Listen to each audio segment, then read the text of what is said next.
আমাদের বার্থডে আয়োজন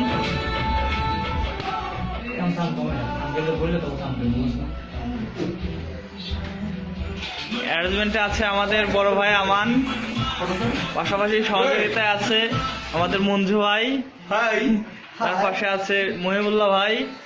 আমরা সবাই মিলে আমজাদের বার্থডে সেলিব্রেশন করার জন্য আয়োজন করছি। আমজাদ আসবে আসবে, ওয়েট করো ভাই, তোমরা সবাই ওয়েট করো। আমিও সাথে আছি আয়োজনে।